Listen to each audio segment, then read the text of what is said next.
మన ప్రభువైన యేసుక్రీస్తు నామములో మరొకసారి దూరాన ఉన్న సమీపాన ఉన్న కూడి వచ్చిన మీ అందరికీ యూట్యూబ్ ద్వారా దేవుని సన్నిధిని అనుభవిస్తున్న బిడ్డలకు నా హృదయపూర్వకమైన వందనాలు. ఈ సమయంలో దేవుని యొక్క వాక్యములో నుండి కొన్ని దేవుని మాటలు మనం నేర్చుకుందాం. పరిశుద్ధ బైబిల్ గ్రంథములో నుండి యెషయా గ్రంథం 35వ అధ్యాయం. యెషయా గ్రంథం 35వ అధ్యాయం 5వ వచన భాగాన్ని చూడండి. యెషయా గ్రంథం 35వ అధ్యాయము 5వ వచనం. గుడ్డివారి కనులు తెరవబడును, చెవిటివారి చెవులు విప్పబడును, కుంటివాడు దుప్పివలే గంతులు వేయును, మూగవారి నాలుక పాడును. దేవునికి స్తోత్రం. చిన్న ప్రార్థన చేసుకుందాం. ప్రేమా స్వరూపుడా, మా దేవుడా, ఈ దినం చదువుకున్న వాక్యము నీది. మా అందరితో మీరు కొద్ది నిమిషాలు మాట్లాడి మహిమ పొందండి. వినగలిగిన చెవులను, గ్రహించే మనస్సు మా అందరికీ దయచేయమని యేసు నామమును బట్టి ప్రార్థించి వేడుకుంటున్నాను తండ్రి, ఆమేన్. ఆమేన్. హల్లెలూయా. ప్రియమైన దేవుని బిడ్డలారా, ఈ ప్రపంచంలో మనిషి జీవితంలో చాలా ప్రాముఖ్యమైంది. మనిషి దేహంలో చాలా విలువైంది. అనేకమైన ఇంద్రియాలు మన దేహంలో దేవుడు అమర్చాడు. సర్వేంద్రియానాం నయనం ప్రధానం. అన్ని అవయవాల్లో కూడా ప్రధానమైనది కన్ను. చెప్పండి, ప్రధానమైనది కన్ను. అందుకని యేసు ప్రభు అంటాడు, మన కన్ను చెడిపోతే దేహమంతా కూడా చీకటైపోద్ది. సర్వేంద్రియానాం నయనం ప్రధానం. ఈ కన్నులు అనేవి చాలా ప్రాముఖ్యమైనవి. అయితే ఈ కన్నుల గురించి బైబిల్ గ్రంథంలో అనేకమైన విషయాలు దేవుడు వ్రాయించి పెట్టాడు. దేవునికి స్తోత్రం. ఒక మనిషి పాతాళానికి వెళ్ళాలన్నా, ఒక మనిషి పరలోకానికి వెళ్ళాలన్నా ప్రాముఖ్యమైనది కన్ను. ఈ కంటి చూపు ద్వారానే ఆలోచన ప్రారంభమవుతుంది. ఆలోచన తర్వాత క్రియ ప్రారంభమవుతుంది. ఫస్ట్ ఎక్కడి నుంచి ప్రారంభమవుతుందంటే చూపు ద్వారా. దేవునికి స్తోత్రం. అయితే దేవాది దేవుడు మొట్టమొదటిగా ఏదేను తోటలో మనిషిని తయారు చేసినప్పుడు మనిషికి దేవుడు దృష్టినిచ్చాడు, చూపునిచ్చాడు. ఏ చూపునిచ్చాడంటే మహిమ దృష్టినిచ్చాడు. ఏ దృష్టినిచ్చాడు? మహిమ దృష్టినిచ్చాడు. అంటే మనిషి ఏదేను వనములో ఉన్నప్పుడు ఆది మానవులైనటువంటి ఆదాము అవ్వలు మొదటిగా వారికి ఉన్న దృష్టి ఏంటంటే మహిమ దృష్టి. వారికి మహిమ దేహం ఉంది, మహిమ వస్త్రాలు ఉన్నాయి, మహిమ దృష్టి ఉంది వాళ్ళకి. అంటే మొదట వారికి ప్రకృతి సంబంధమైన, ఈ శరీర సంబంధమైన దృష్టి లేదు. వారి కన్నులతో వాళ్ళు ఏం చూస్తున్నారంటే దేవునిని చూస్తున్నారు, దేవుని మహిమను వాళ్ళు చూస్తున్నారు. మహిమ నేత్రాలతో వాళ్ళు ఉన్నారు ఏదైనా వనములో. దేవునికి స్తోత్రం. అయితే అకస్మాత్తుగా ఏదైనా వనములకో అపవాది సర్పంలాగా ప్రవేశించి అవ దగ్గరకు వచ్చి మాట్లాడతాడు. ఈ సంగతి మనందరికీ తెలుసు. దేవుడు మిమ్మల్ని ఏమైనా తినొద్దు అన్నాడంటే అన్నీ తినొచ్చు అన్నాడు, ఆ చెట్టు పండు మాత్రం తినొద్దు, తాకొద్దు అన్నాడు. అప్పుడు సాతానుడు అవ్వమ్మతో చెప్పే మాట ఏంటంటే, మీరు చావనే చావరు, పండు తింటే మీరు చావనే చావరు. ఈరోజు కూడా సాతానుడు ప్రతి ఒక్క వ్యక్తితో ఇదే మాట మాట్లాడతాడు. ఏమంటాడు? సినిమా చూస్తే మీరు చావనే చావరు, సారా తాగితే మీరు చావనే, తప్పు కాదు, దేవునికి స్తోత్రం, మీరు చావనే చావరు.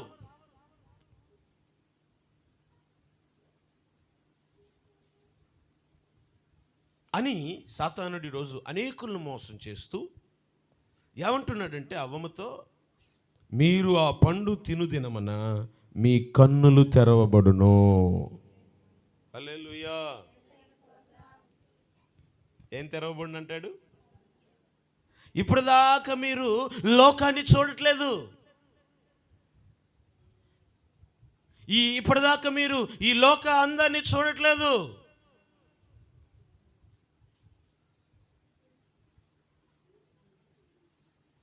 ఇప్పటిదాకా మీరు లోక వైభవాన్ని చూడట్లేదు. మంచి కూర్చో, దేవునికి స్తోత్రం.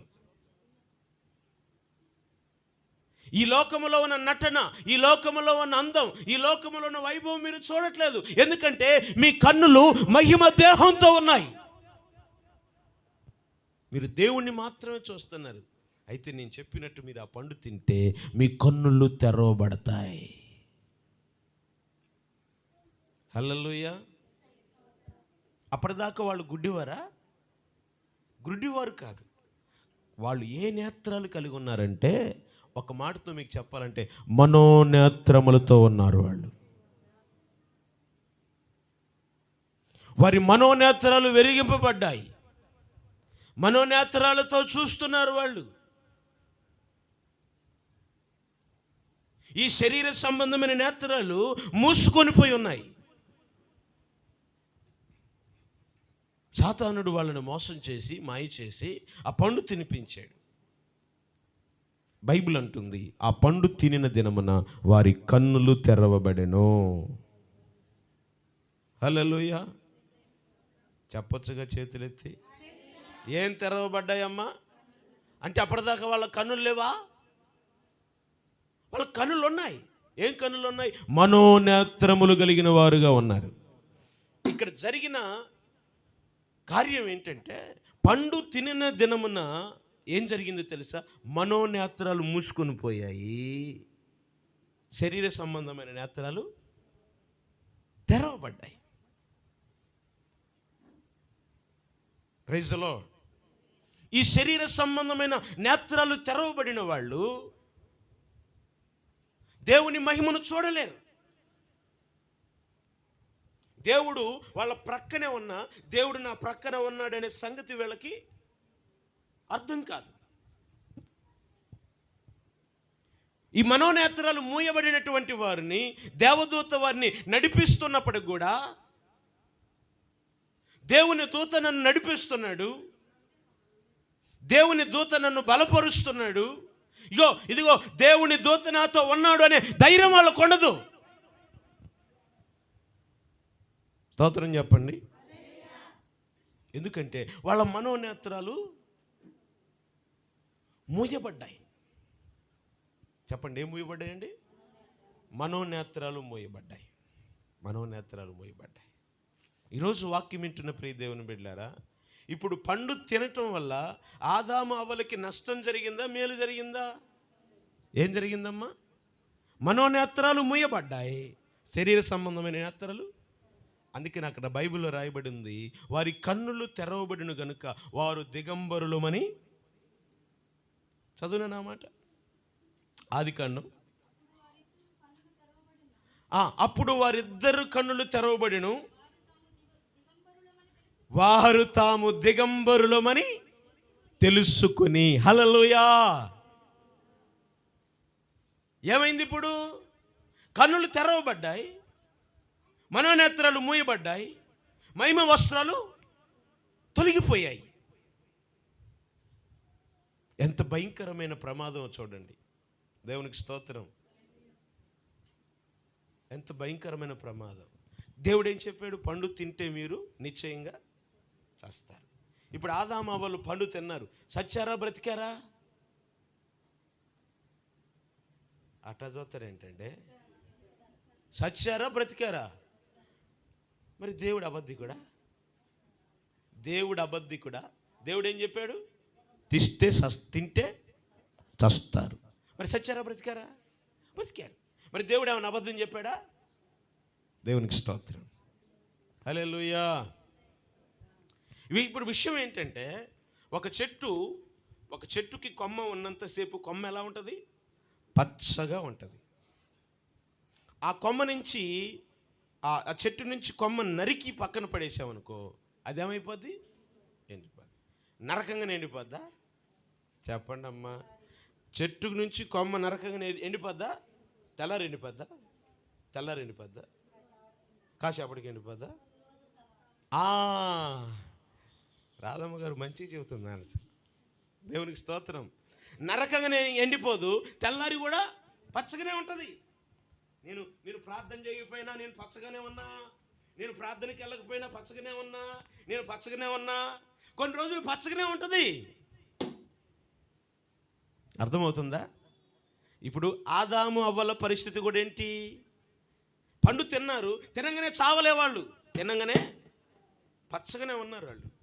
కానీ వాళ్ళు క్రమక్రమంగా ఏమైపోయారంటే నిత్య పాతాళానికి ఆహుతైపోయారు.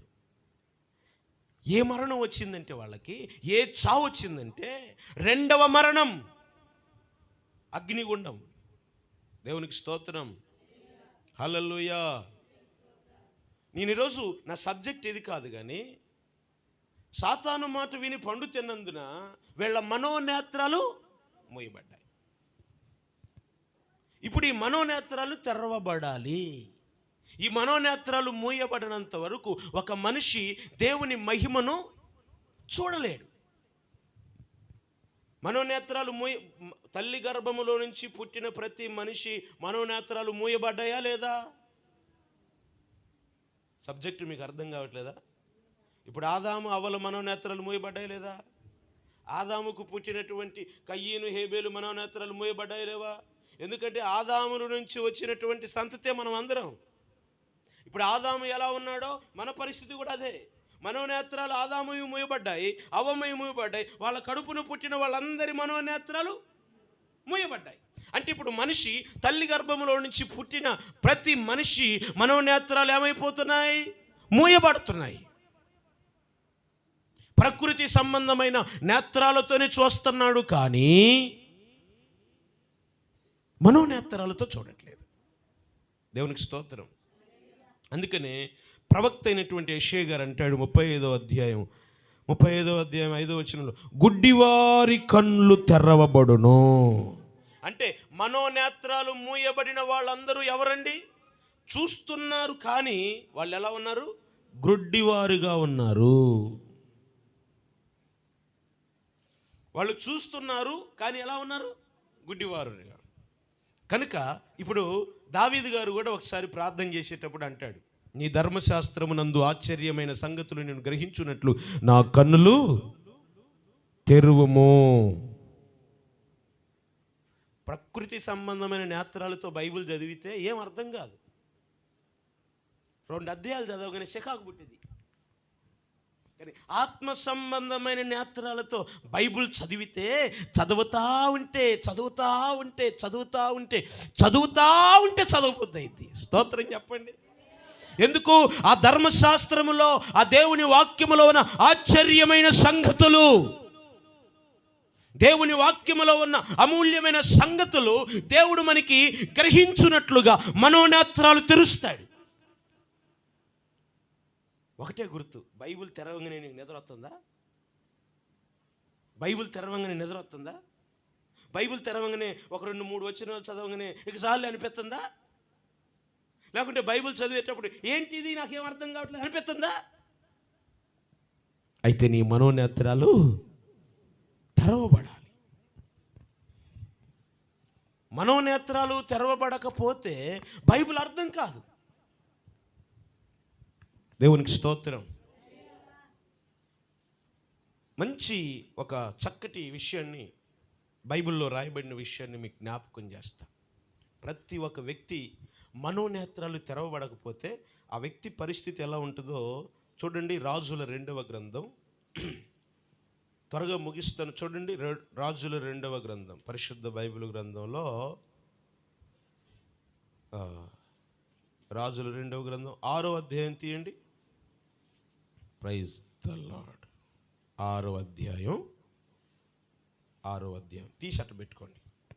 6వ అధ్యాయం తీశారు అందరూ 6వ అధ్యాయం తీశారా? దేవుడికి స్తోత్రం. తీశారా? అట్లా పెట్టుకోండి. ఇప్పుడు ఏం జరుగుతుందంటే 6వ అధ్యాయంలో అలా పెట్టుకోండి, నేను చెప్తాను. 6వ అధ్యాయంలో ఒక రాజుగారు ఉన్నాడు, సిరియా రాజు. చెప్పండి, ఆయన సిరియా రాజు. ఆ రాజుగారు అంతఃపురంలో రాజుగారు తన పని వాళ్ళతో మాట్లాడతాడు. సీక్రెట్స్ ఏం మాట్లాడుతున్నామా? సీక్రెట్స్ మాట్లాడుతున్నాడు, రహస్యాలు. అంతఃపురంలో రహస్య సమావేశాలు. అయ్యా కూర్చో. రహస్య సమావేశం జరుగుతుంది అక్కడ. రాజ్యములో ప్రధానులతో మంత్రులతో రాజుగారు సమావేశమై రహస్యమైన విషయాలు మాట్లాడుతూ ఉన్నాడు. అవి ఎవరికి తెలియదు.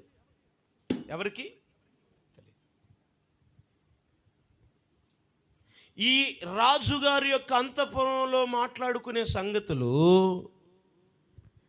ఇశ్రాయేలు దేశంలో బట్టబయలైపోతున్నాయి. సిరియా రాజు ఆయన పర్సనల్గా సీక్రెట్గా అంతఃపురంలో మాట్లాడుకునే విషయాలు ఇశ్రాయేలు దేశంలో పబ్లిక్ అయిపోతున్నాయి. ఎంతవరకు అర్థమైందని స్తోత్రం చెప్పండి. అర్థమవుతుందా? స్తోత్రం. ఇప్పుడు మీ ఇంట్లో బెడ్రూమ్లో రహస్యంగా ఎవరు చూడకుండా మరి భర్త భార్య ఇద్దరే మాట్లాడుకునే విషయాలు బయట వినపడుతున్నాయి. మీకు అర్థమైందా? ఇప్పుడు రాజు అంతఃపురంలో మంత్రులతో ప్రధానులతో కూర్చొని సీక్రెట్గా మాట్లాడుకునే విషయాలు వేరే దేశంలో, ఇశ్రాయేల్ దేశంలో బట్టబయలైపోతున్నాయి. ఈ విషయాలు విని సిరియా రాజు కొంచెం కలవరానికి గురవుతాడు. ఎవర్రా? మన రాజ్యంలో ఉన్నాడు ఎవడైనా గూఢాచారిగా మన విషయాలు ఆ వేరే రాజ్యానికి చారేస్తున్నాడా? రాజుగారి కలవరమై మన విషయాలు వేరే రాజ్యానికి ఎలా తెలుస్తున్నాయి? ఇశ్రాయేల్ దేశానికి ఎలా చేరుతున్నాయిరా? మనం ఇక్కడ లోపల సీక్రెట్గా మాట్లాడుకునే విషయాలు ఆ దేశానికి ఎలా వెళ్ళిపోతున్నాయిరా? ఎవడ్రా గూఢాచారి? ఎవడ్రా అని రాజుగారు అంటే ఒకడొచ్చి అంటాడు, అయ్యగారు మన దేశంలో మన సీక్రెట్స్ ఆ దేశానికి పంపించేవాళ్ళు ఎవరు లేరు, కానీ ఆ దేశంలో ఒక ప్రవక్త ఉన్నాడు. చప్పట్లు కొట్టి స్తోత్రం చెప్పండి. హల్లెలూయా.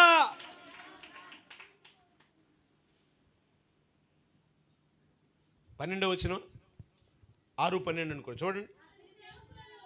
అతని సేవకులలో ఒకడు, రాజువైన నా ఏలినవాడా, హగ్గోగో ఇశ్రాయేలు రాజపక్షముగా మన వర్తమానాలు చారవేయడానికి ఎవరు లేరు గాని ఇశ్రాయేలులో ఉన్న ప్రవక్తయగు ఎలీషా గోగోగో నీ అంతఃపురమునందు మీరు అనబోయిన మాటలు ఇశ్రాయేలు రాజునకు తెలియజేయును. స్తోత్రం చెప్పండి. హల్లెలూయా. అబ్బా ఎంత గొప్ప దేవుడు చూడండి. ఆ సిరియా రాజు తన అంతఃపురంలో సీక్రెట్గా మాట్లాడుకునే సంగతులు ఇశ్రాయేలు దేశంలో ఉన్న ప్రవక్త గారికి తెలుస్తున్నాయి. దేవునికి స్తోత్రం. చాలా సింపుల్గా మీకు చెప్తాను. ఇప్పుడు ఇశ్రాయేల్ రాజుకి సిరియా రాజుకి కోపం వచ్చి, ఆ ప్రవక్త ఎవరు నా దగ్గర తీసుకొని రండి అని సిరియనుల దండుని ఎలీషా దగ్గరికి పంపిస్తాడు. దేవునికి స్తోత్రం. ఎలీషా దగ్గరికి పంపిస్తాడు. 15వ వచనం చూడండి. దైవజనుడైన అతని పనివాడు పెందలకాడ లేచి బయటికి వచ్చినప్పుడు గుర్రములను రథములను తన సైన్యము పట్టణమును చుట్టుకొని ఉండగా అంతటా అతని పనివాడు, అయ్యో నా ఏలినవాడా, ఇక మనం ఏం చేస్తామండి, ఏం చేయదామండి. ఆ దైవజనునితో అనగా, ఇక్కడ ఆగండి. హల్లెలూయా. ఇప్పుడు ఈ పాస్టర్ గారి దగ్గర ఒక పనివాడు ఉండు. ఈ ప్రవక్త గారి దగ్గర ఎవరున్నారండి? ఒక పనివాడు ఉన్నాడు. ఈ పనివాడు పెద్దల స్తోత్ర ప్రార్థనకు లేచాడు. 5ంటికి లేచాడు. స్తోత్ర ప్రార్థనకు లేచి బయటకు చూస్తే ఆ సిరినీల దండంతా కూడా ఏం చేసింది? చుట్టుముట్టింది. సిరియనుల దండు, సిరియనుల సైన్యం చుట్టుముట్టింది. దేవునికి స్తోత్రం. 16లో చూస్తే అంటాడు, 16లో చూడండి. దేవునికి స్తోత్రం. మన పక్షముననున్నవాడు వారికంటే అధికులై ఉన్నారు. హల్లెలూయా. ఒకసారి గట్టిగా చేతులెత్తి స్తోత్రం చెప్పండి. వారికంటే అధికులై ఉన్నారు. ఇప్పుడు వినండి జాగ్రత్తగా. సిరియా రాజు పంపించిన సైన్యం ఎలీషాను చుట్టుముట్టింది. ఇప్పుడు ఇది పనోడు చూశాడు. పనోడు చూసి భయపడి, స్తోత్రం చెప్పండి, భయపడి అన్న ఏం చేస్తున్నాడన్న? వింటున్నారా? జాగ్రత్తగా వినండి. దేవుని ఒక్క మాట మన్ని బ్రతికించేది. లాజరో బయటికి రా అనగానే లాజరు ఏం చేసిండు? ఆ ఒక్క మాట కనుక ఆ లాజరు వినకపోతే సచ్చినుడు బతికోడా? దేవుని మాట ఏ క్షణాన ఎప్పుడు మన్ని తాకిద్దో తెలియదు. ఆ మాట మన్ని బ్రతికించేది, ఆ మాట మన్ని జీవింపజేసేది, ఆ మాట సర్వ సత్యములోనికి మన్ని నడిపించేది. కనుక దేవుని మాట మనతో మాట్లాడేటప్పుడు మనం నిర్లక్ష్యంగా ఉండకూడదు, నిద్రపోకూడదు, అనాలోచితంగా ఉండకూడదు. దేవుని సన్నిధికి వచ్చేది మనం ఎందుకండి? అటెండెన్స్ చేసుకొని పోవటానిక? వచ్చామండి, వచ్చాం. ప్రార్థనకు వచ్చామండి, మేము కూడా వచ్చాం. కానుక కూడా వేసామండి. ఎందుకు మనం ప్రార్థనకు వచ్చేది? దేవుని సన్నిధికి వచ్చి ఆయనను హృదయపూర్వకంగా ఆరాధించి, ఆయన మనతో మాట్లాడే మాటలు విని, ఆ వాక్యానుసారంగా మనం జీవించి సంపూర్ణత చెందడానికి మనం వచ్చేది. అలాంటి దేవుడు మనతో మాట్లాడేటప్పుడు మనం నిర్లక్ష్యంగా ఉండకూడదు. దేవునికి స్తోత్రం. చేతులెత్తి చెప్పండి ఆమేన్. మనం నిర్లక్ష్యంగా ఉండకూడదు. ఇప్పుడు సిరియనుల దండును చూసి ఆ పనివాడు ఏం చేస్తున్నాడు? భయపడుతున్నాడు. హల్లెలూయా. భయపడి ఏమంటున్నాడు? అయ్యో. మనం కూడా కొన్నిసార్లు అంటామా లేదా? అయ్యో ఏం చేస్తునిగా. ఏదన్నా కష్టం వచ్చినప్పుడు, ఏదన్నా శ్రమ వచ్చినప్పుడు, ఏదన్నా బాధ వచ్చినప్పుడు అయ్యో. పాస్టర్ గారి దగ్గరికి వెళ్ళి అంటాడు, అయ్యో నా ఏలినవాడా, అయ్యో నా ఏలినవాడా, నీ పని అయిపోయింది, నా పని అయిపోయింది. మామూలు సైన్యం కాదు, సిరియనుల దండుమన్ని చుట్టుముట్టింది. దేవునికి స్తోత్రం. అప్పుడు దైవజనుడైన ఎలీషా, వినండి, మనోనేత్రాలు మూయబడిన వారు ఎలా ఉంటారో, మనోనేత్రాలు తెరవబడిన వారు ఎలా ఉంటారో ఇక్కడ ఉంది.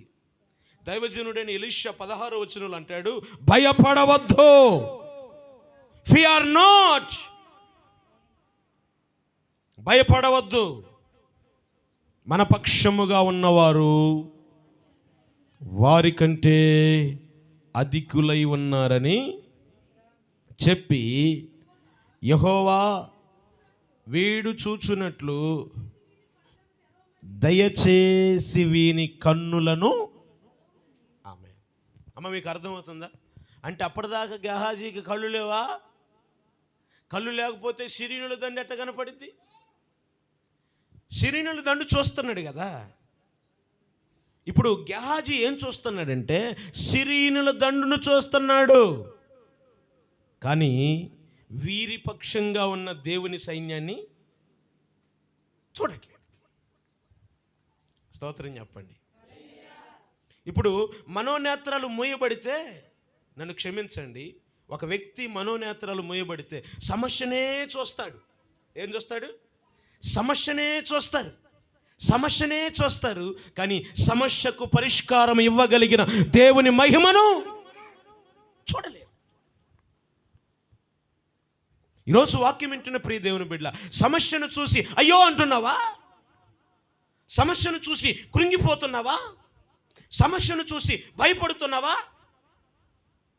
సమస్య పక్కనే సమస్యకు పరిష్కారం ఇవ్వగలిగిన దేవుని సైన్యము కూడా ఉంది. దేవునికి స్తోత్రం.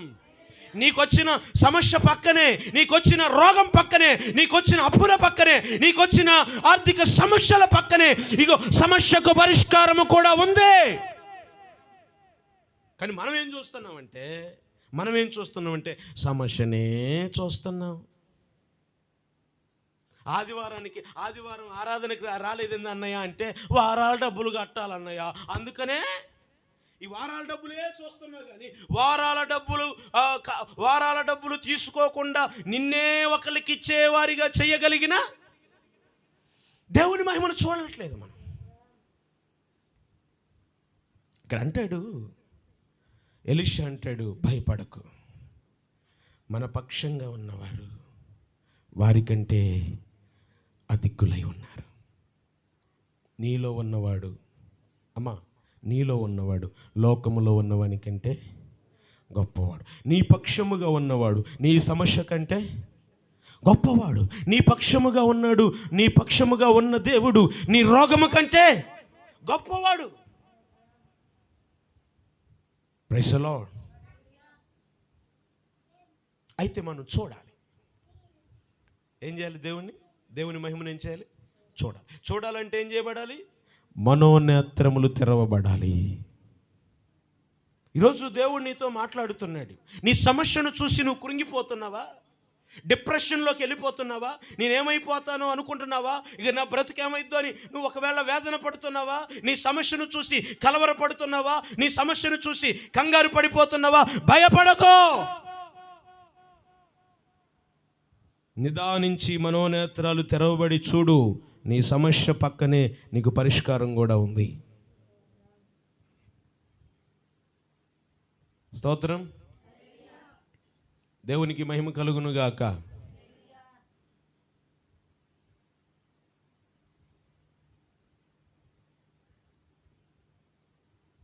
ఒక చిన్న ఫీజు, ఇంట్లో ఒక చిన్న ఫీజు పోతే ఇల్లంతా ఏమైపోద్దండి? అంధకారం అయిపోద్ది.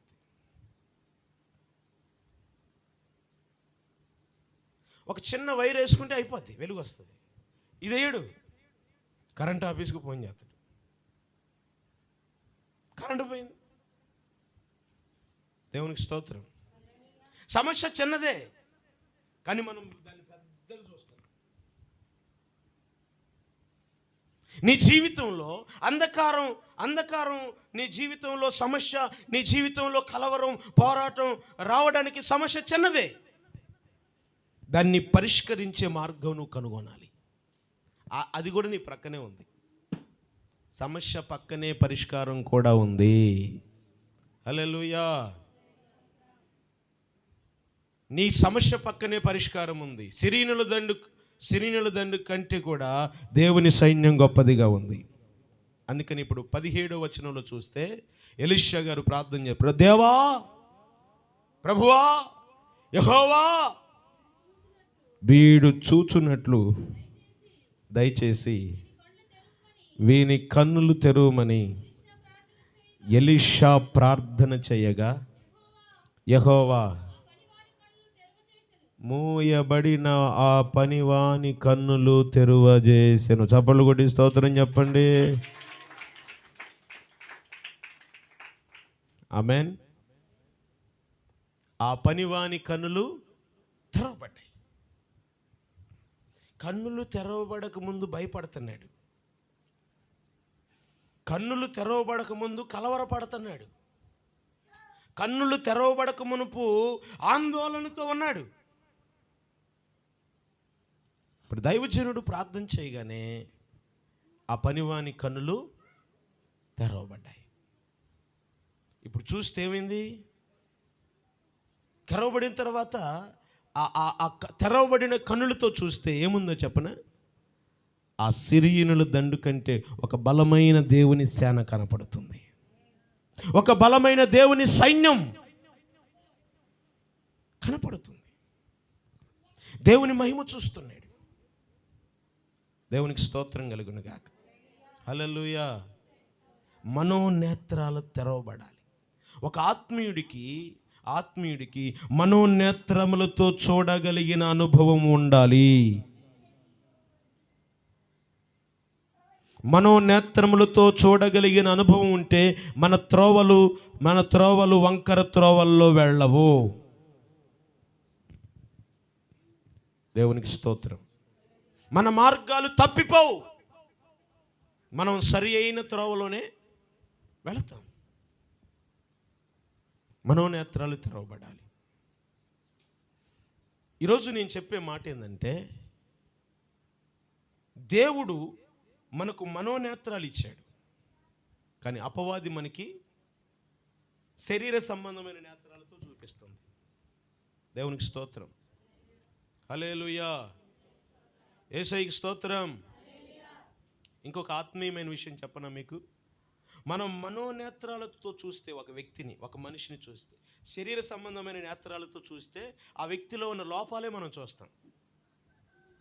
కానీ మనోనేత్రాలతో చూస్తే ఆ వ్యక్తి పట్ల దేవునికి ఉన్న ప్రణాళిక మనకు అర్థమవుతుంది. ఏ వ్యక్తిని కూడా అప్పుడు మనం అపార్థం చేసుకోం. ఏ వ్యక్తి గురించి చెడుగా మనం మాట్లాడలేం. అందుకనే ప్రకృతి సంబంధమైన నేత్రాలతో మనం చూడకూడదు. ఏ నేత్రాలతో చూడాలంటే మనోనేత్రాలతో చూడాలి. హల్లెలూయా. ప్రకృతి సంబంధమైన నేత్రాలు మన్ని భయానికి, కలవరానికి గురి చేస్తాయి. ప్రకృతి సంబంధమైన నేత్రాలు మన్ని పాపంలో పడేస్తాయి. ఆకాను చూశాడు, బంగారాన్ని, వెండిని, వస్త్రాన్ని చూశాడు. అది చూసి ఏం చేశాడు? దొంగతనం చేశాడు. ప్రకృతి సంబంధమైన నేత్రం ఒక మనిషిని కోరికల్లోకి నడిపించింది. దేవునికి స్తోత్రం కలుగునుగా. ఆకాను చూశాడు, వాటిని చూసి ఏం చేశాడు? దోచుకున్నాడు, దొంగతనం చేశాడు. తద్వారా ఆకాను జీవితం అగ్నికి ఆహుతైపోయింది. ఇది లోతుగా విస్తరించి మాట్లాడట్లేదు నేను. ఇప్పుడు ఆకాను జీవితం అగ్నికి ఆహుతి కావడానికి కారణం ఏంటి? నేత్రాశ నరక ప్రయాణం. కన్ను చూచింది, మనసు చెప్పింది. కన్ను చూచింది, మనసు చెప్పింది, చేతులు చేశాయి. తెచ్చుకున్నాడు, దాచుకున్నాడు. Praise the lord. Same to same దావీదు గారి జీవితంలో కూడా కన్నులతో చూశాడు బెత్షెబాని, మనసు చెప్పింది పాపం చేయమని, తెచ్చుకున్నాడు, ఆమెతో పాపం చేశాడు. హల్లెలూయా.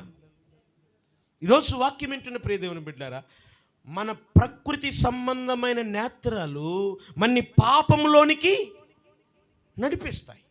ఒక వ్యక్తిని దొంగతనం చేయడానికి, ఒక వ్యక్తిని నరహత్య చేయడానికి, ఒక వ్యక్తి వ్యభిచారం చేయడానికి ఈ నేత్రాలు, ఈ కన్నులు చాలా ప్రమాదకరమైనవి. దేవునికి స్తోత్రం. ఈ నేత్రాలు ఎంత భయంకరమైనవంటే, ఒక రోజున ఒక పట్టణంలో ఒక మంచి ఉన్నతమైన సంపన్నమైన కుటుంబం, భర్త, భార్య, ఒక కుమార్తె. వాళ్ళకి కుమార్తెను చిన్నప్పటి నుంచి చక్కగా అల్లారు ముద్దుగా పెంచారు, ఇంగ్లీష్ మీడియంలో చేర్చారు, చదివించారు. చక్కగా మరి ఆ అమ్మాయిని డాక్టర్ కోర్సు చదివిస్తున్నారు. పెద్దదైంది, ఇంటర్మీడియట్ అయిపోయింది, తర్వాత డాక్టర్ కోర్స్ చదివిస్తున్న ఒక పెద్ద కాలేజీలో అమ్మాయిని జాయిన్ చేశారు. తండ్రి రోజు ఉద్యోగానికి వెళ్తాడు కనుక ఈ అమ్మాయి ప్రొటెక్షన్ కోసం జాగ్రత్తగా ఇంటి నుంచి కాలేజీ దగ్గరికి తీసుకుని వెళ్ళి కాలేజీ దగ్గర నుంచి మళ్ళీ ఇంటి దగ్గరికి తీసుకుని రావడానికి ఒక ఆటో మాట్లాడతాడు. ఈ ఆటో అబ్బాయి రోజు ఈ అమ్మాయిని తీసుకెళ్ళి కాలేజీలో దించాలి, మళ్ళీ కాలేజీ అయిపోయిన తర్వాత ఇంటి దగ్గరికి తీసుకురావాలి. అంత చక్కగా ఆ పాపని చూసుకుంటున్నారు. దేవునికి స్తోత్రం. కొన్ని రోజులు అలా గడిచిపోయింది. ఒకరోజు ఆటోలో మరలా తిరిగి ఇంటికి వస్తూ ఉన్నారు. ఈ ఆటో డ్రైవర్ ఏం చేస్తున్నాడంటే సెల్ ఫోన్ పెట్టుకొని అందులో బూతు చిత్రాలు చూస్తున్నాడు. అర్థమవుతుందా? పనికిరాని అసభ్యకరమైన అశ్లీలమైన దృశ్యాలు చూస్తున్నాడు. ఈ వెనకాల ఉన్న అమ్మాయి కన్నులు దృష్టి దాని మీదకి వెళ్ళిపోయింది. అసభ్యకరమైన దృశ్యం, చూడకూడని దృశ్యం చూసింది. ఆ ఆటోవాడితో కలిసి ఆ చూడకూడని దృశ్యం చూసి అతనితో కలిసి పాపంలో పడిపోయింది. చక్కటి జీవితం, ఉన్నతమైన జీవితం. కొన్ని రోజుల్లో ఒక ఉన్నతమైన గొప్ప డాక్టర్ కావలసిన ఆ సిస్టర్ ఆ పనికిరాని చూపు, ఆ పనికిరాని ఆటో వాడితో పాపంలో పడిపోయింది. వాడు కూడా కొన్ని రోజులు ఆమెతో రహస్యంగా పాపం చేశాడు. కొన్ని రోజుల తర్వాత ఈ విషయం ఇంట్లో తెలిస్తే తన భార్య బిడ్డలు ఎక్కడ ఆగమవుతారని చెప్పేసి రహస్యంగా ఆమెను తీసుకెళ్ళి ఆ డాక్టర్ అమ్మని తీసుకెళ్ళి చంపేసి మూట కట్టి పడేసి పాపం చేసిన రోజులు చేశాడు. చూడండి, ఒక చిన్న దృశ్యం, చూడకూడని ఒక చిన్న దృశ్యం. బిడ్డలారా వింటున్నారా? మన కన్నులతో మనం ఏం చూస్తున్నాం? ఎంత మంచి జీవితం అండి,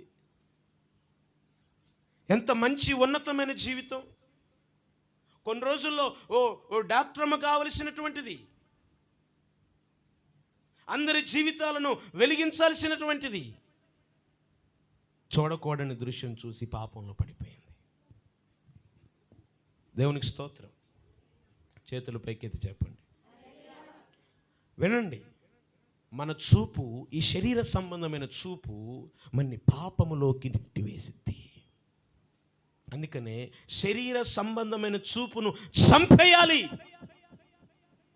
శరీర సంబంధమైన ఆ చూపులను, కామపు చూపులను, విషపు చూపులను, మోహపు చూపులను, ఈ చూపులను మనం చంపి మనోనేత్రములతో మనం చూడగలగాలి. స్తోత్రం.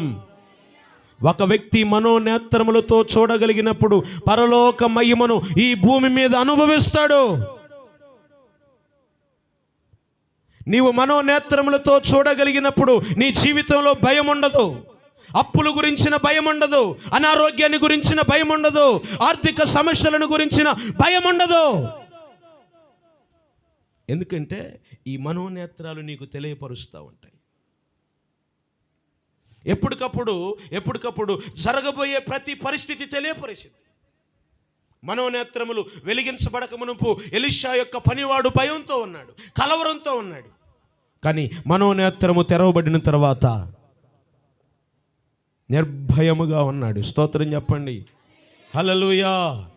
ఈరోజు వాక్యం వింటున్న ప్రియ దేవుని బిడ్డలారా, నీ పక్షముగా ఉన్నవాడు నీ సమస్య కంటే గొప్పవాడు.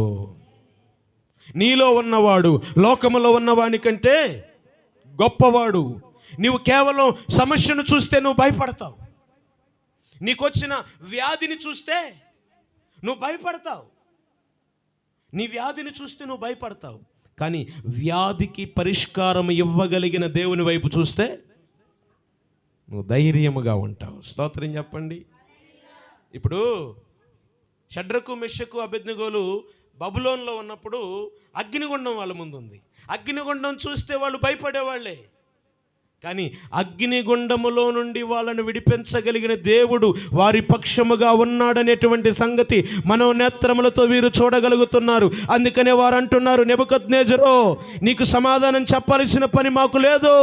ఎందుకంటే ఈ మండుచున్న వేడిమి కలిగిన అగ్నిగుండములో నుండి మమ్మల్ని రక్షించడానికి మేము ఆరాధిస్తున్న దేవుడు సమర్థుడు.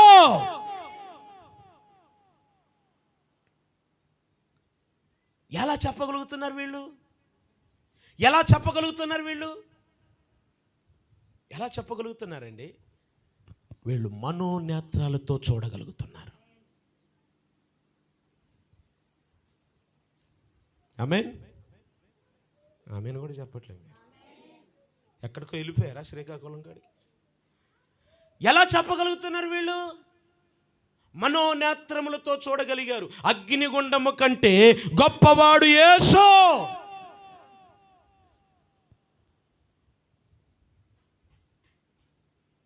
వాక్యం వింటున్న బిడ్డలారా, ప్రవచనాత్మకంగా ఈరోజు దేవుడు మాట్లాడుతున్నాడు. నీ సమస్యను బట్టి నువ్వు కృంగిపోతున్నావేమో, నీ రోగాన్ని బట్టి నువ్వు బాధపడుతున్నావేమో, నీ కుటుంబ పరిస్థితులను బట్టి నువ్వు కృంగిపోతున్నావేమో. అయితే ధైర్యం తెచ్చుకో, ధైర్యం తెచ్చుకో. నీ సమస్యల కంటే నువ్వు ఆరాధిస్తున్న దేవుడు గొప్పోడు. ఆ సమస్యలో నుంచి నిశ్చయముగా ఆయన నిన్ను విడిపించగలడు. నిశ్చయంగా విడిపించగలడు. ఆయన వైపు చూడు. నీ సమస్యలో నుంచి నిన్ను విడిపించగలిగిన యేసు వైపు చూడు. నడచి నడచి అలసిపోయినావా, నడువలేక సొమ్మసిల్లి నిలచిపోయినావా, కలువరి గిరిదనుక సిలువ మోసినా,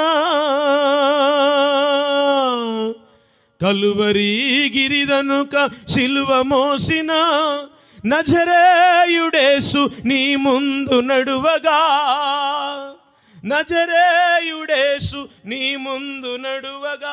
అట్టనే కూర్చోండి, హుస్సేన్ సాగర్లో బుద్ధుడిలాగా చప్పట్లు కొట్టనే. యేసు వైపు చూడు నీ భారమంత తీరు, యేసు వైపు చూడు నీ భారమంత తీరు, తీరానికి చేరు, తీరానికి చేరు. ఎంత దూరమైన అది ఎంత భారమైన, ఎంత దూరమైన అది ఎంత భారమైన, యేసు వైపు చూడు నీ భారమంత తీరు, యేసు వైపు చూడు నీ భారమంత తీరు, తీరానికి చేరు, తీరానికి చేరు. ఎంత దూరమైనా. హల్లెలూయా. నీ జీవితంలో ఎంత దూరమైనా, నీ బ్రతుకు ఎంత భారమైనా, నీ జీవితంలో ఎన్ని కష్టాలైనా, ఎన్ని కడగండ్లైనా, ఎన్ని కన్నీరులైనా, ఎన్ని పోరాటాలైనా యేసు వైపు చూడు. ఒక చిన్న మాట చెప్పి నేను ప్రార్థన చేస్తా.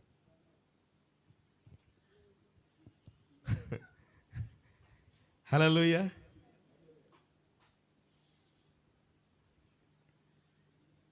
యేసుక్రీస్తు ప్రభుల వారు నీటి మీద నడుస్తూ వస్తున్నాడు. నీటి మీద నడుస్తూ వస్తున్నాడు. శిష్యులందరూ చూసి దయ్యం అనుకొని భయపడ్డారు. ఈ సముద్రంలో ఎంతోమంది చచ్చిపోయారా? ఆ చచ్చిన వాళ్ళలో ఎవరో ఒకడు దయ్యమై మన దగ్గరికి వస్తున్నాడు, ఈ రాత్రి మన పని అయిపోయింది అనుకొని భయపడుతున్నారు. ఆయన దగ్గరకు వచ్చి అంటాడు, నేనే, భయపడకండి. ఈ లోపల పేతురు గారు లేచి అంటాడు, అయ్యా నువ్వే అయితే నన్ను కూడా నీలాగా నేల మీద నడిపించు అంటాడు. పేతురు, విశ్వాసం ఉంటే నడిచిరా అన్నాడు. ఆయన వైపు చూస్తూ అడుగులేశాడు. నీటిలో అడుగులు మునిగిపోవట్లేదు, యేసులాగానే నడుస్తున్నాడు. యేసు వైపు చూసినంత వరకు పేతురు చక్కగా అడుగులు వేయగలిగాడు. వెంటనే ప్రకృతి వికృతంగా మారిపోయి సముద్రం పొంగి అని పొంగింది. సముద్రం పొంగితే యేసు వైపు చూడాల్సిన పేతురు ఎటువైపు చూశాడు? చెప్పండి అమ్మా. సమస్య వైపు చూశాడు. చెప్పండి, ఎటువైపు చూశాడు? యేసు వైపు చూడాల్సిన వాడు ఎటు చూస్తున్నాడు? సమస్య వైపు చూస్తున్నాడు. సమస్య వైపు చూశాడు, సముద్రంలో మునిగిపోతున్నాడు. శరీర సంబంధమైన నేత్రం సమస్యను చూడు అంటది, మనోనేత్రం యేసును చూడు అంటది. యేసును చూస్తే నువ్వు చక్కగా నడుస్తావు, సమస్యను చూస్తే మునిగిపోతావు. అర్థమైందన్నోళ్ళు స్తోత్రం చెప్పండి. ఈరోజు నీ ఆత్మీయ జీవితంలో దిగజారిపోవడానికి కారణం ఏంటో తెలుసా? నువ్వు సమస్యను చూస్తున్నావు. సమస్యను చూడకు, సమస్యను చూడకు. నువ్వు ప్రార్థన గదిలో ఉన్నప్పుడు, ప్రార్థన చేసేటప్పుడు పక్కన పిడుగుపడ్డా సరే నువ్వు ఎలా ఉండాలి? చెప్పండి అమ్మా. ప్రార్థనలోనే ఉండాలి. ప్రార్థన చేసుకుంటావా? వంటింట్లో పిల్లి చిన్న చెంచా టపక్కన పడేసి, యేసు రక్తమే చేయం, యేసు నామని అడుగుతున్నావు, హే పిల్లే, ఎంత చెంచా సౌండ్ వినపడితే నీ ప్రార్థన అయిపోయింది. నేను అంటాను నువ్వు ప్రార్థనలో ఉన్నప్పుడు నీ పక్కన పిడుగుబడినా నీ ప్రార్థనకు భంగం కలగకూడదు. సమస్యను చూడకు. నువ్వు యేసునామమును అడుగుతున్నావు అని ప్రార్థన మానేస్తావు, ఏమన్నా పిడుగు ఆపుతావు? నువ్వు ఆపుతావు అమ్మ. మరి ఆపలేని దానికి ఎందుకు ప్రార్థన ఆపుతావు? నీ ప్రార్థన ఆపడానికే సాతానుగాడు చెలరేగుతాడు. నువ్వు ప్రార్థనలో కూర్చోగానే అక్కాయ్ ఏం కూర చేసావు అక్కాయ్ అనుకుంటా వస్తుంది పక్కింటామా. దేవునికి స్తోత్రం. ఆమేన్. అర్థమవుతుందా? అందుకని నువ్వు ప్రార్థన చేసినప్పుడు నువ్వు గదిలోనికి వెళ్ళి నీ గది తలుపు వేసుకొని రహస్యమందు చూచుచున్న నీ తండ్రికి ప్రార్థన చేయి. అక్కలేదు తెక్కలేదు, అవతలు పెట్టు, నేను నా తండ్రితో మాట్లాడుతున్నాను. ఆమేన్. ఒక భక్తుడు ఇంగ్లాండ్ దేశపు రాణి వచ్చినా కానీ ప్రార్థనా గదిలోంచి బయటికి వెళ్ళలే. అయ్యగారు రాణిగారు వచ్చారు, ఇప్పుడు నేను నా తండ్రితో మాట్లాడతాను, నాకు కుదరదు, వెళ్ళిపోమా. ఆమేన్. అది మనోనేత్రములతో దేవుని మహిమను మనం చూడగలిగినప్పుడు సమస్యలు ఆటోమేటిక్గా వాటంతటా ఇవి తొలగిపోతాయి. పాస్టమ్మ గారికి క్యాన్సర్ వచ్చినప్పుడు, నాకు టీబీ వచ్చినప్పుడు అందరూ వచ్చి అయ్యో మీ పని అయిపోయింది అన్నారు. మేము సమస్యను చూడలేదు, మేము రోగాన్ని చూడలేదు, మాకు వచ్చిన సమస్యను మేము చూడలేదు. ఎందుకంటే మాలో ఉన్న దేవుణ్ణి మేము చూసాం. ఆమేన్. ఎందుకంటే మా పక్షంగా ఉన్న దేవుడు మాలో ఉన్న రోగము కంటే చెప్పండి గొప్పవాడు. మనం చెప్పగలుగుతున్నామా? నువ్వు చెప్పగలిగినప్పుడు సమస్య నీ దగ్గరికి రావటానికి భయపడింది.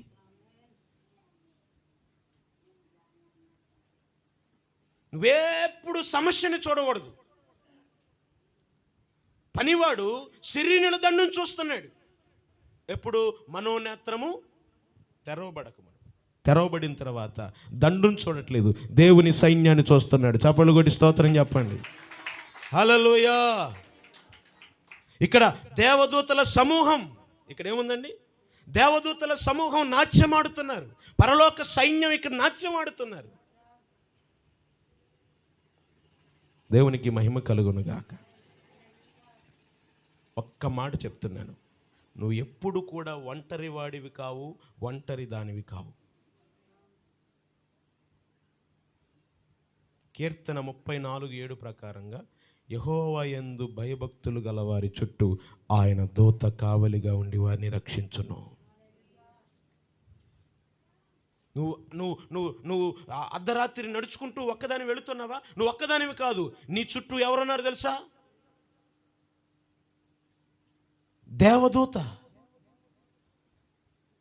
దేవుని యొక్క దూత నీకు కావలిగా ఉన్నాడు, నీతో నడిచి వస్తున్నాడు. నువ్వు భయపడకు,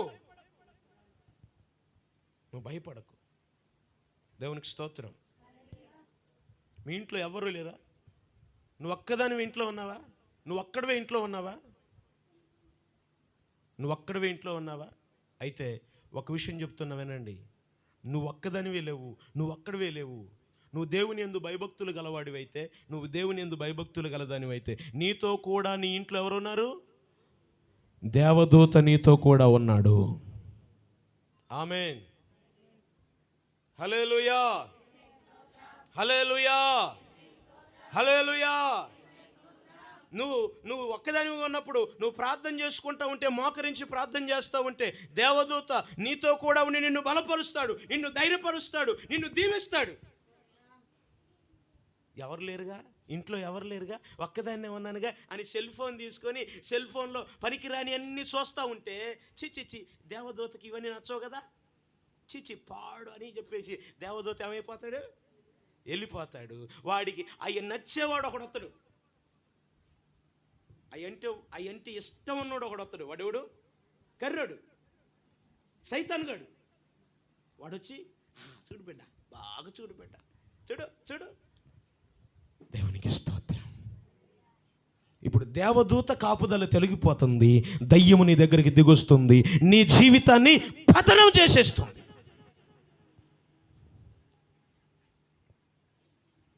మనోనేత్రాలతో గ్రహించండి, మనోనేత్రాలతో చూడండి. నీ పక్కన దేవుడు ఉన్నాడా, దయ్యం ఉందా? మనోనేత్రాలతో చూడండి. అందుకనే యెషయా గ్రంథంలో మనం చదువుకున్న మూలవాక్యం, గుడ్డివారి కన్నులు తెరవబడును. ఏ గుడ్డితనం? ఆత్మీయ గుడ్డితనం. బైబిల్ అంటుంది, ఇహలోక దేవత వారి మనోనేత్రములకు గుడ్డితనం కలగజేశాడు. అందుకనే వాళ్ళకి ప్రార్థన అంటే గిట్టదు, దేవుడు అంటే గిట్టడు, దేవుని సన్నిధి అంటే వాళ్ళకి నచ్చదు. ఎందుకు? ఇహలోక దేవత వారి మనోనేత్రాలకు గుడ్డితనం. కానీ ఈరోజు ఇక్కడున్న మనమందరం ఎవరు అండి? మనోనేత్రములు వెరగింపబడినటువంటి వారం, మనోనేత్రములు తెరవబడినటువంటి వారం. నిశ్చయముగా గుడ్డి వారందరూ వారి కన్నులు తెరవబడాలి. దేవునికి స్తోత్రం. కొన్నిసార్లు యేసు ప్రభు మన పక్కనే ఉన్నా, ఆయన మన పక్కన ఉన్నాడన్న సంగతి మనకి తెలియదు. ఎమ్మాయి మార్గంలో కొంతమంది శిష్యులు నడుచుకుంటూ వెళ్తుంటే, యేసు ప్రభు కూడా వాళ్ళతో వస్తున్నాడు. ఈ నడుచుకున్న శిష్యులు అనుకుంటున్నారు ఎవరో ఒక బాటసారి అనుకుంటున్నారు, కానీ ఆయన యేసు అని గుర్తుపట్టలేకపోతున్నారు. నీతో వచ్చువాడు నీ దేవుడైన యెహోవాయే. నీవు నడుచు మార్గంలో నీతో వచ్చువాడు దేవుడైన యెహోవాయే. ఆయనను నువ్వు గుర్తుపట్టాలి. ఆయనను నువ్వు గుర్తుపడితే భయం ఉంటుందా? ఆయనను గుర్తుపడితే నీకు దిగులు ఉంటుందా? దిగులు ఉండదు, భయం ఉండదు. గుర్తుపట్టాలి. దేవుడు నీతో నడుస్తున్నాడు. దేవునికి స్తోత్రం. ఆ మాట చదువుకుందాం. మత్తయి శుభవార్త,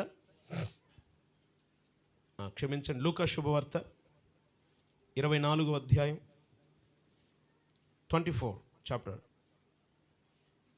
లూకా శుభవార్త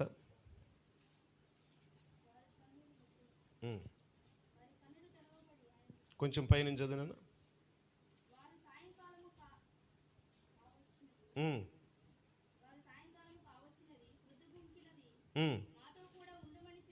మాతో కూడా ఉండమని చెప్పి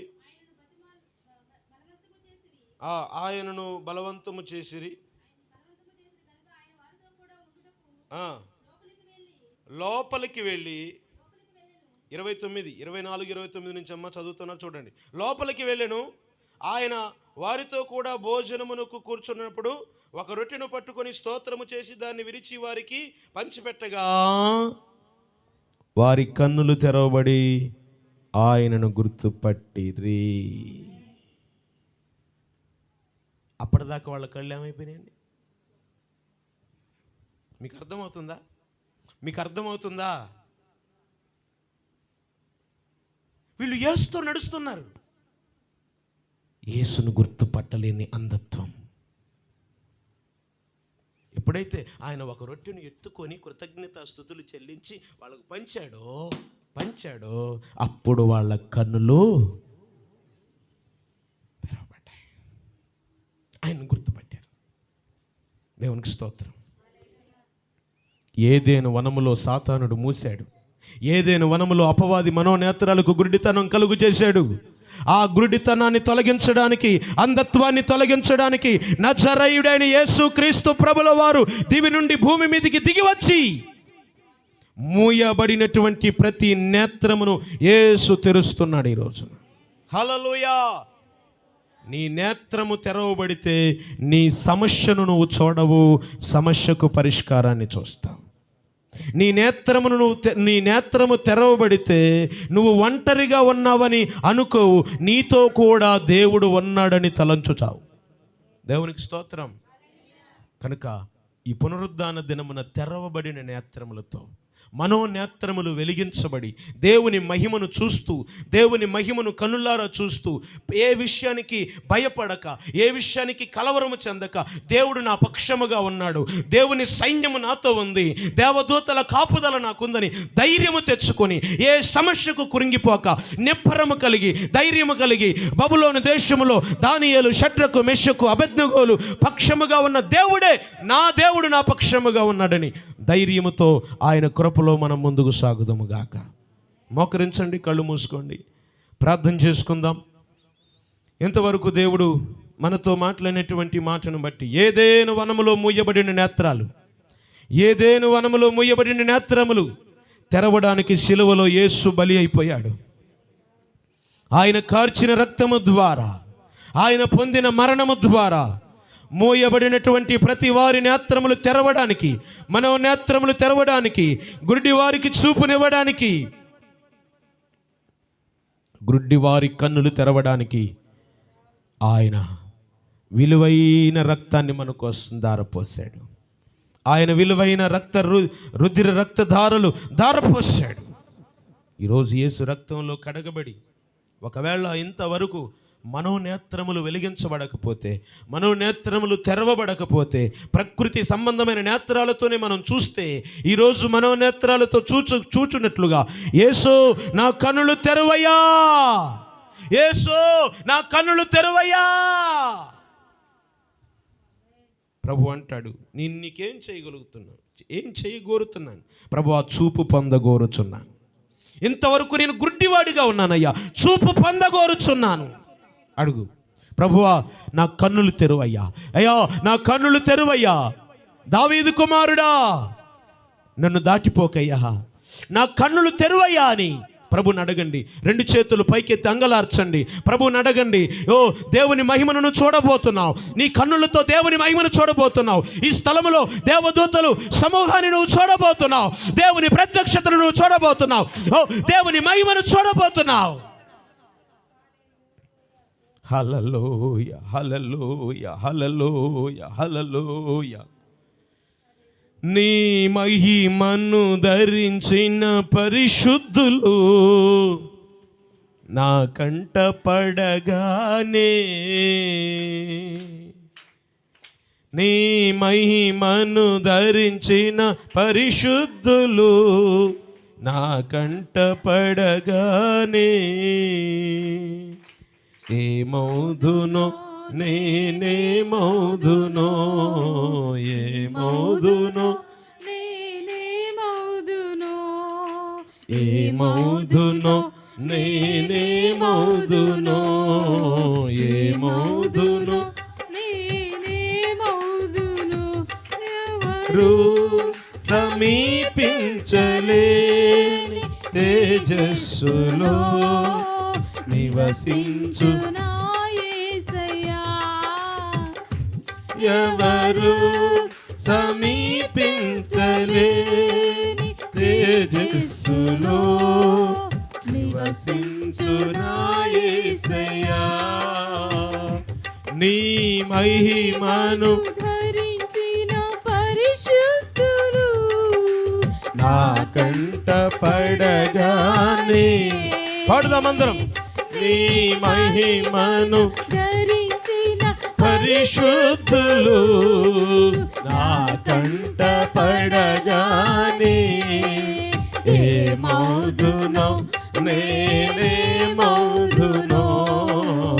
ఏమౌదునో నేనేమౌదునో